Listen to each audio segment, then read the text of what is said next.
आइए भक्तों, मैं एक बहुत ही प्यारी सी कथा लेकर आई हूँ, तो चलिए सुनाती हूँ। एक ऋषि थे मारीच और उनकी पत्नी सत्यवती। वह दोनों एक आश्रम में रहते थे।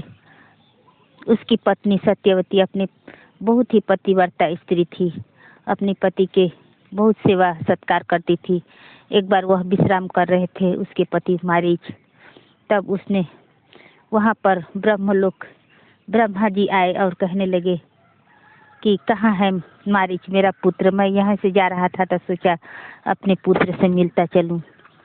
वह कहने लगी, पिताजी अभी वह मेरे पति विश्राम कर रहे हैं, मैं उन्हें अभी उठा नहीं सकती, क्योंकि मैं उठाऊंगी मेरी पत्नी धर्म का अपमान होगा। वो अभी विश्राम कर रहे हैं, थोड़ी देर इंतजार कीजिए। वह कहने लगे कि ठीक है, मैं तब जा रहा हूँ। इतना कहकर ब्रह्मदेव चले गए। उसके पति मारीच उठे तो वह उनको पानी दी और उनके खाना परोसा और कहने लगी कि पिताश्री आए थे, मैंने आपको जगाना उचित नहीं समझा। इसी बात पर वह बहुत ही नाराज हो जाते हैं और कहते हैं कि तुम मेरे माता पिता को सम्मान नहीं कर सकती, तुम मेरे लिए तुम मेरी पत्नी रहकर भी क्या करोगी? इस प्रकार वो बहुत ही नाराज होते हैं। वह कहने लगी कि मैं यदि आपको विश्राम करने से उठाती तो मेरा पत्नी धर्म का अपमान होता, इसीलिए स्वामी मैंने नहीं उठाया उन्हें। बहुत ही नाराज होते हैं और कहते हैं, जाओ मैं तुम्हें श्राप देता हूँ, तुम एक पत्थर की शिला बनकर रहोगी पृथ्वी पर, जहाँ पर तुम्हें कोई भी मान नहीं मिलेगा, क्योंकि तुमने मेरे पिता का अपमान किया है। वह कहने लगी, नहीं स्वामी, मैंने उनका अपमान नहीं किया। तभी भी वह मारीच ऋषि बहुत ही नाराज होते हैं और उसे श्राप देते हुए पत्थर बना देते हैं और वहाँ से अपने पैरों से मारते हैं। वह धरती पर आकर गिर जाती है पत्थर बनकर। यह सभी देवियाँ देख रही थी। पार्वती माता, लक्ष्मी माता और सरस्वती माता। वह जाती है शनिदेव के पास और कहने लगती है कि हे न्याय के देवता, उसका तो कुछ अपराध भी नहीं था, वह तो अपनी पत्नी धर्म का पालन कर रही थी और ऋषि ने उन्हें पत्थर बना दिया। यह तो बहुत ही अन्याय हुआ है, आपके रहते हुए इतना बड़ा अन्याय। अगर कोई पतिव्रता नारी को इस प्रकार श्राप मिलने लगा और उन्हें न्याय न मिला तो पतिव्रता नारी का अस्तित्व ही समाप्त हो जाएगी। शनिदेव कहने लगे, ठीक है, मैं जो जैसा करता है मैं उसे उनका अवश्य ही दंड देता हूँ, मैं उन्हें अवश्य दंडित करूँगा। इस प्रकार कहकर शनिदेव जब वह मारीच ऋषि यज्ञ करने जाते हैं और अग्नि को प्रज्वलित करते हैं तो वह अग्नि नहीं जला पाते। 2-3 बार अपने शक्तियों से वह अग्नि को जलाने की कोशिश करते हैं और वह अग्नि नहीं जल पाती। तभी शनिदेव वहाँ प्रकट होते हैं और कहने लगते हैं कि आपका पुण्य क्षीण हो चुका है, इसीलिए आपके प्रताप से यह अग्नि नहीं जलेगी। अब आपने अपनी पत्नी को श्राप देकर पत्थर क्यों बना दिया? उनका क्या कसूर था? वह तो अपनी पत्नी धर्म की मान रख रही थी और आपने उन्हें पत्थर बना दिया।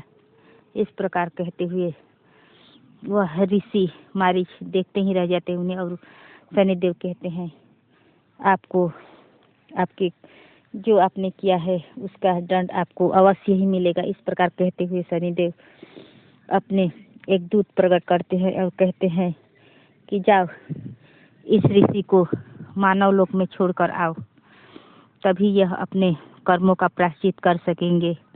उनका दूत उन्हें लेकर मारीच ऋषि को धरती पर आता है। वहीं पर एक चंडाल मरा पड़ा था। शनिदेव कहते हैं, इस चंडाल के शरीर में इसकी आत्मा को भेज दो ताकि यह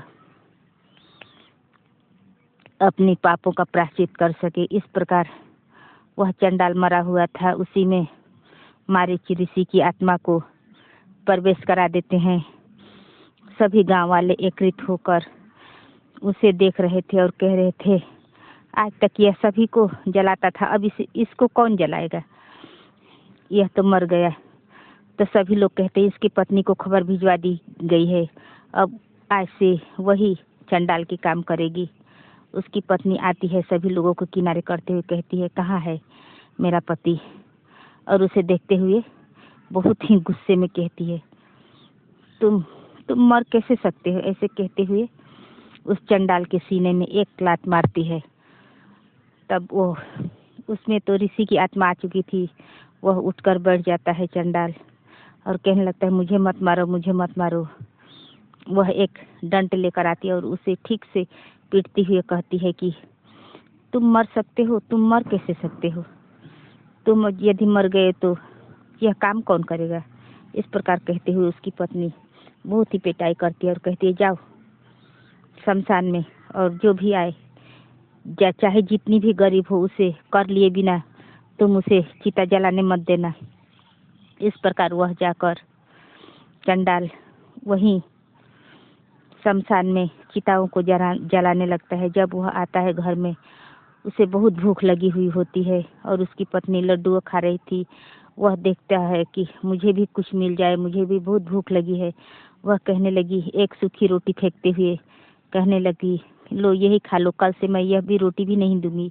वहीं पर मुर्दे के साथ जो खाना आएगा उसी खाकर वही खाना पड़ेगा तुम्हें, और दूसरा खाना तुम्हें नहीं मिलेगा।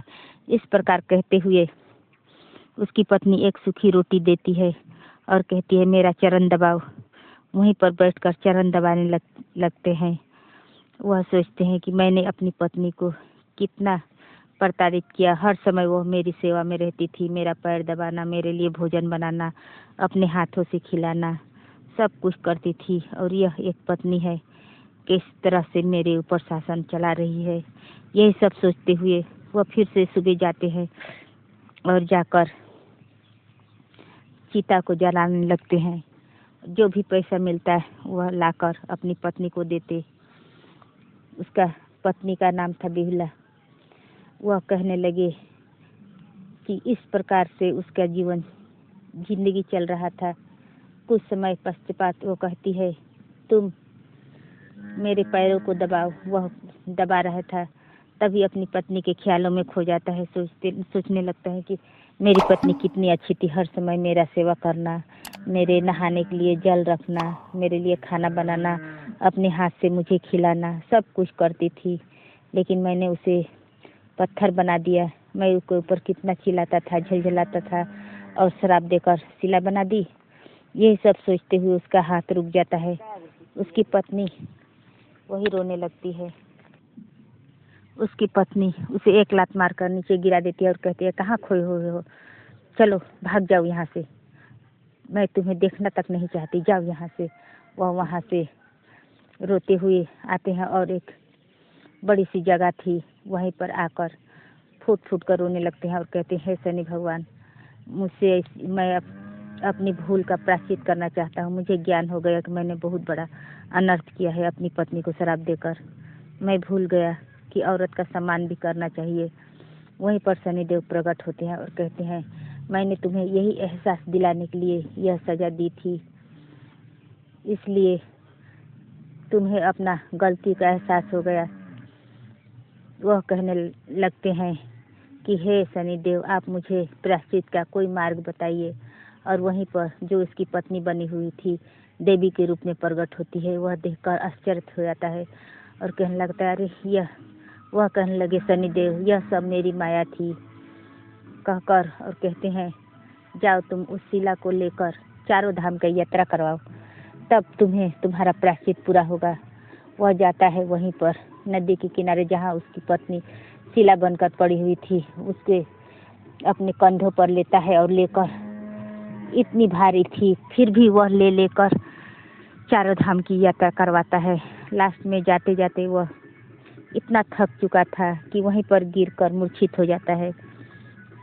तभी शनिदेव कहते हैं, त्रिदेवों से ब्रह्मा विष्णु महेश से, हे गुरु महाराज, हे ब्रह्मा जी, हे विष्णु जी, आज अगर यह पत्थर की शिला इसकी पत्नी नहीं बनी तो पवित्र पतिव्रता नारियों के ऊपर बहुत ही प्रसन्न चिन्ह खड़े होंगे। आप इन्हें फिर से अपनी कृपा से नारी बना दीजिए, आप ही ये सब कर सकते हैं। बहुत ही प्रार्थना करते हैं। तभी ब्रह्मा विष्णु महेश वहाँ पर प्रकट होते हैं और उस शिला के ऊपर अपनी माया से उसे फिर नारी बना देते हैं। और वह चंडाल जो मूर्छित होकर पड़ा था वह भी शनिदेव का माया से ही था। वहीं पर सत्यवती ने अंजुल में उसका तेज को अपना हाथ में लिया और आकर जहाँ उसके ऋषि गिरे पड़े थे उनके शरीर में छोड़ देती है। वह फिर से मारीच ऋषि जीवित हो जाते हैं और चंडाल का शरीर लुप्त हो जाता है। इस प्रकार वह जब जीवित होते हैं उन्हें सब कुछ ज्ञान था। वह अपनी पत्नी सत्यवती के चरणों में गिरकर वह कहती है, नहीं स्वामी आप ऐसा मत कीजिए। वह हाथ जोड़कर माफ़ी मांगते हुए कहते हैं, मैंने तुम पर बहुत अत्याचार किया है, तुम्हारी कोई भूल नहीं थी, फिर भी मैंने तुम्हें श्राप देकर पत्थर को बना दिया, मुझे माफ़ कर दो, मुझसे बहुत गलती हो गई। शनिदेव ने मुझे मार्ग का रास्ता दिखाया और मैं यह सब कर पाया, अपनी पापों का प्रायश्चित। इस प्रकार से कहते हुए वह लोग कहते हैं पति पत्नी चलो अब शनिदेव के आराधना कर लेते हैं। पहले फिर से दोनों मारीच ऋषि और उनकी पत्नी सत्यवती दोनों मिलकर शनिदेव की आराधना करने लगते हैं। उसके बाद वो लोग बहुत अच्छी तरह से मेल से जीवन बिताते हैं। इस प्रकार से वह ऋषि की कहानी थी, सच्ची कहानी थी। तो इस प्रकार वह दोनों फिर से मिलकर बहुत ही इज्जत सम्मान से दोनों रहने लगते हैं और भगवान को भी बहुत धन्यवाद करते हैं उनकी ज़िंदगी फिर से लौटाने के लिए। और उन्हें मारीच ऋषि को अपने गलत का भी कर्मों का एहसास हो जाता है और उनकी शक्ति फिर से वापस आ जाती है। इस तरह से वह मिलजुल कर फिर से रहने लगते हैं। तो साथियों यह कहानी यहीं तक थी। तो यह अब कहानी इतनी तक ही थी, यह समाप्त करती हूँ। अब मिलते हैं दूसरी कहानी में।